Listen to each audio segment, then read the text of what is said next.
하나님께서 이번 선교대를 축복해 주셔서 우리 모두에게 큰 은혜와 축복을 이미 주신 줄로 믿습니다. 오늘 세계 선교대를 맞이해서 전 여러분과 함께 사도행전 13장 1절로 3절 말씀 가지고 성령님과 함께하는 선교여든 제목으로 말씀의 은혜를 나누기 원합니다. 제목을 한번 귀에 따라 주시기 바랍니다. 성령님과 함께하는 선교.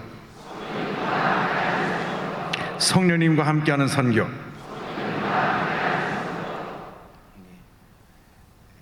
안디옥은 당시 로마 제국의 3대 도시 가운데 하나입니다. 항구 도시입니다. 지금으로 말하면 뉴욕과 같은 곳입니다. 바울과 바나바가 이곳에 와서 안디옥 교회를 중심으로 열심히 복음을 전했습니다. 예수님이 그리스도시요 메시아이십니다. 저들에게 복음을 전했습니다. 그래서 저 사람들은 누구길래 입만 열면 그리스도를 말하는가? 그곳에서 그리스도인, 크리스찬이란 이름이 생겨나게 되었습니다. 사도행전 11장 26절입니다. 만남의 안디옥에 데리고 와서 둘이 교회에 1년간 모여 있어 큰 무리를 가르쳤고 제자들이 안디옥에서 비로소 그리스도인이라 일컬음을 받게 되었더라.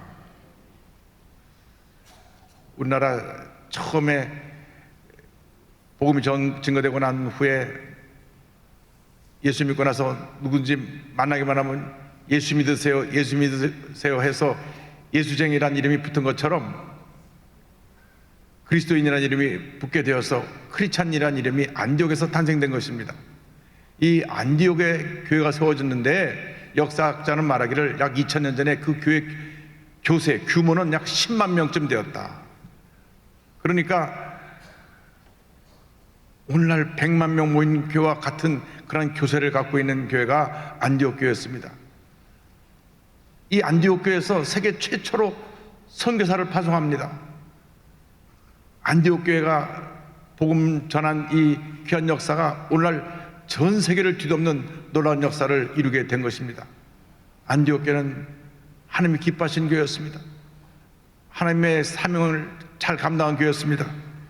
성경 말씀 보니까 이 안디옥 교회는 주님을 섬기며 금식하며 기도한 교회라는 것을 알 수 있습니다. 13장 2절 3절입니다. 주를 섬겨 금식할 때에 성령이 이르시되 내가 불러 시키는 일을 위하여 바나바와 사울을 따로 세우라 하시니 이에 금식하며 기도하고 두 사람에게 안수하여 보내니라. 주를 섬겨 금식할 때에 성경은 말씀합니다. 교회는 주님을 섬기는 곳입니다. 교회 첫째도 예수님, 둘째도 예수님, 마지막도 예수님입니다. 교회 눈에 사람이 보이니까 자칫 잘못하면 사람을 섬길 수가 있습니다. 그러면 문제가 생겨나는 것입니다. 사람을 섬기는 것이 아니라 주님을 섬겨야 되는 것입니다. 어떻게 섬깁니까? 금식하며 기도하며 주님을 섬기는 것입니다.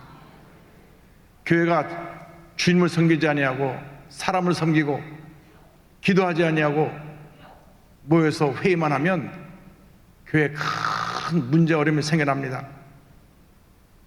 온갖 어려움이 생겨나는 것입니다. 교회는 기도하는 집입니다. 교회는 주님을 섬기는 집입니다. 그래서 모일 때 주님을 섬기고 흩어져 전도하고 기도하고 열심히 주님의 일을 힘쓸 때 하나님께서 하늘의 문을 여시고 복을 내려주시는 것입니다. 교회가 부흥할 때 특별히 주의 종들은 조심해야 됩니다. 눈에 주의 종이 보이니까 주의 종을 칭찬하고 주의 종을 섬기는 사람들이 나오다 보니 알게 모르게 교만이 들어가서 하나님 기뻐하지 않는 모습으로 사역을 감당하다 보면 그것이 문제가 되는 것입니다. 그것이 올무가 되는 것입니다. 잘 돼도 못 돼도 모든 것 다 주님의 것이니 주님 영광 받으시고 주님의 일이 이루어지길 원합니다 하는 우리가 될 때 하나님께서 복에 복을 더하여 줄 것입니다. 그래서 교회는 주를 섬겨 금식하는 교회라는 것을 잊지 말고 여러분들이 자나 깨나 앉아나서나 이 교회를 통해서 주님 홀로 영광 받으시고 이 교회에 세우신 주의 종이 주님의 일을 잘 감당하게 하여 주옵소서 기도하고 그리고 흩어져서 복음을 전하고 소외되고 병들고 어려움 당한 사람들에게 예수의 사랑을 실천하는 여러분 모두가 되기를 주님의 이름으로 축원합니다. 교회가 이것이 분명하면 주께서 교회를 붙들어 주시고 주모신 날까지 교회를 성장시켜 주시고 위대한 역사를 이루게 해 주시는 것입니다. 둘째로, 교회는 성령님과 동역을 해야 됩니다. 성령과 동역하는 교회가 될 때 하나님께서 은혜를 내려주십니다. 13장 2절에 주를 섬겨 금식할 때 성령이 이르시되 내가 불러 시키는 일을 위하여 바나바와 사울을 따로 세우라 하시니, 성경은 말씀했습니다.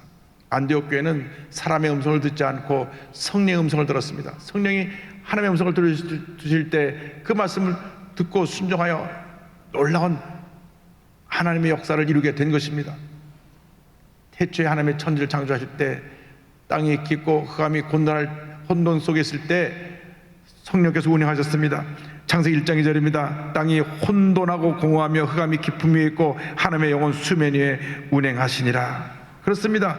혼돈하고 공허하고 흑암이 깊음이 있을 때 성령께서 운행하여서 아름다운 세계 역사를 창조한 것처럼 우리 삶에 어떤 혼돈과 어려움이 있어도 성령이 임하면 흑암의 권세는 물러가고 하나님의 은혜가 임하게 되는 것입니다. 우리 순복음은 첫째도 성령 충만이고 둘째도 성령 충만이고 마지막도 성령 충만인 것입니다. 여도 순복음교회가 5명으로 출발해서 50년 만에 78만 명 성도 세계 최대 교회가 된 것은 성령 충만의 역사입니다. 하나님의 절대 주권적인 역사입니다. 그래서 우리가 성령 충만하니까 권능을 받고 말씀 그대로 나가 복음의 증인이 되어 위대한 하나님의 역사를 지금까지 이루어 온 것입니다. 선교사에게 있어서 성령 충만이 없으면 어떤 능력도 행할 수가 없습니다. 성령이 임해야 권능 받고 복음의 증인으로 순자적인 영성을 갖고 귀한 삶을 잘 감당할 수 있게 되는 것입니다. 우리가 성령으로 충만해야 됩니다. 자나깨나 안전하사나 성령 충만, 성령 충만, 성령 충만, 성령 충만으로 위대한 역사를 이루는 여러분 모두가 되기를 주님의 이름으로 축원합니다. 우리 순복음께서 성령 충만이 사라지면 우리 모든 능력을 잃어버리는 것입니다. 성령의 도우심 없이 우리는 아무것도 감당할 수가 없습니다. 엎드려 기도해서 성령의 능력이 임할 때까지 기도하고 또 기도하고 기도해서 능력이 임하면 나아가 힘써 복음을 전할 때 하나님의 놀라운 축복이 다가오게 되는 것입니다. 왜 우리가 시험에 들고 상처받고 주저앉고 뒤로 물러가느냐? 성령 충만하지 못해 그렇습니다. 기도하지 않기 때문에 그렇습니다.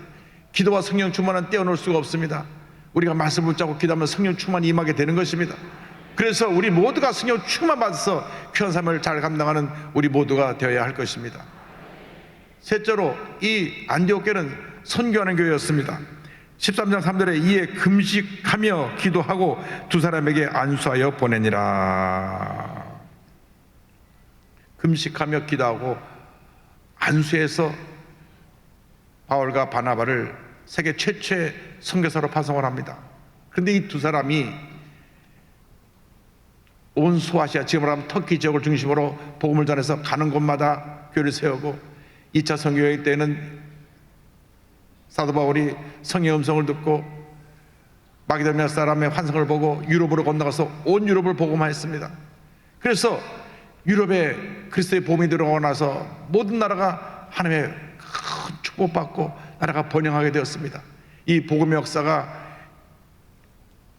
영국, 스페인, 프랑스 이 지역을 중심으로 해서 전 세계로 복음이 증거되는데 1620년 미국의 메이플라워를 타고 102명의 청교도가 와서 복음을 전하여서 미국이 기독교 국가가 되고 미국이 우리 한국에 선교사를 보내게 되는데 그 선교사를 보내게 되는 배경은 1882년 5월 20일 조선 미국 수호 통상조약을 맺습니다. 한국의 김홍집 대사와 미국의 슈펠트 제독이 정권 대사가 되어서 우리 대한민국의 한국 역사상 처음으로 밤하늘상 처음으로 세계 무대에 등장하게 된 계기가 바로 1882년 5월 22일입니다. 올해가 140주년 되는 해입니다. 한민수교 140주년 되는 해인데 이때에 한국과 미국이 대등한 독립국가로서의 지위를 가지고 계약을 맺어서 그때까지만 해도 중국의 변방국가였던 우리 대한민국이 당당히 세계의 주권국가로 이름을 알리게 된 것입니다. 이 계약을 하고 난 다음에 알렌 선교사가 83년에 의료 선교사로 들어오고 그리고 1885년 4월 5일 부활절 날 아침에 일본을 거쳐서 언도우드 아펜셀러 선교사가 한국에 발을 딛게 된 것입니다. 선교 역사 137년 만에 우리 대한민국이 아시아 최대 기독교 국가가 되었습니다. 할렐루야.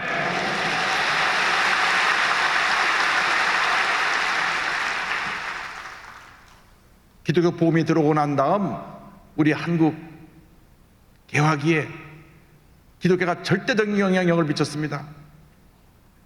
가장 숫자가 적었지만 가장 큰 영향을 끼쳤을 때가 바로 그때입니다. 모든 대학을 세우고 학교를 세우고 병원을 세우고, 그때 학교들이 다 세워졌습니다. 연세대학교, 이화대학교, 배재대학교, 세브란스 병원, 학교, 모든 교육시설과 의료시설이 들어오게 되었고, 나라를 자주 독립국가로 세우기 위해서 수고한 모든 지도자들이 다 기독교인이었습니다.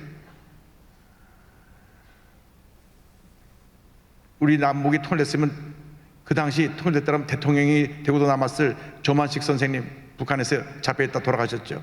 또 김구 선생님, 또 안창호 선생님, 또 서재필 선생님, 또 이승만 박사님, 다 독실한 크리스찬이었습니다.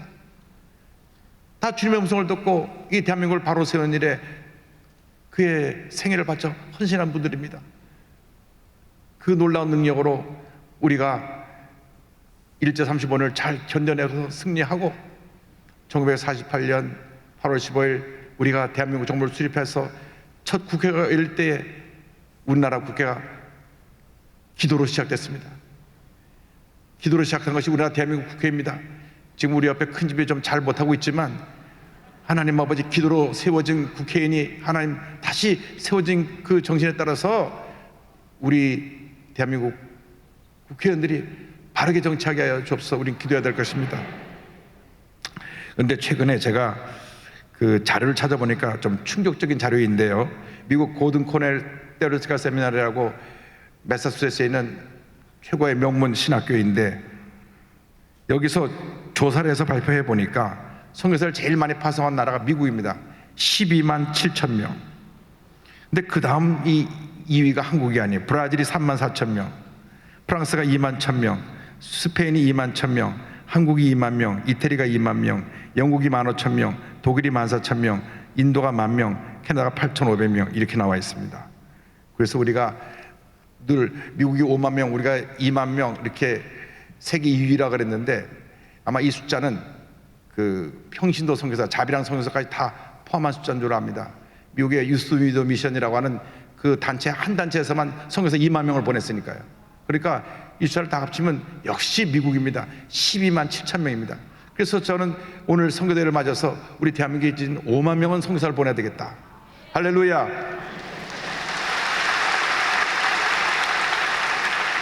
많은 자비랑 선교사들이 나오게 되기를 바랍니다. 우리 대한민국 가장 부족한 게 의료 선교사라고 합니다. 우리 한국에 의료 선교사들이 참 많이 들어왔거든요. 하디 선교사도 의료 선교사였고 알렌 선교사도 의료 선교사였는데, 지금 우리나라에 많은 의사들이 전 세계에 나가서 의료 선교사로 활동하게 되는 그날에 다 오게 되기를 간절히 소원합니다.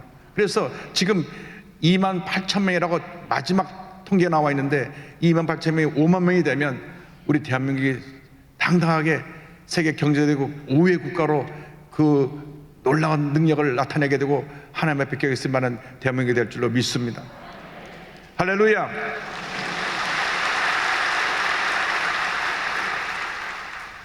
그래서 오늘 우리가 꼭 기억해야 될 것은, 우리에게 주신 선교 사명이라고 하는 것은 해도 되고 안 해도 되는 것이 아니라 우리들이 맡겨진 절대지상 명령입니다. 우리가 있는 힘을 다하여 선교한 일에 목숨 바쳐 헌신해야 되는 것입니다. 아껴붙이 물질 쏟아붓고, 또 선교사가 파송되고, 또 많은 기도와 후원이 있어야 되고, 더 많은 선교사가 나가서 전 세계를 주의범으로 변화시키고 새롭게 만드는 귀한 역사를 이룬 우리 모두가 되어야 될 것을 믿습니다. 30여 년 전에 여기 와서 제가 앉아서 우리 조영기 목사님 설교를 듣던 기억이 납니다. 미국에서 이틀 걸려서 와갖고 낮과밤에 안 밖에 하고 눈이 깜빡깜빡하던 때가 기억이 납니다.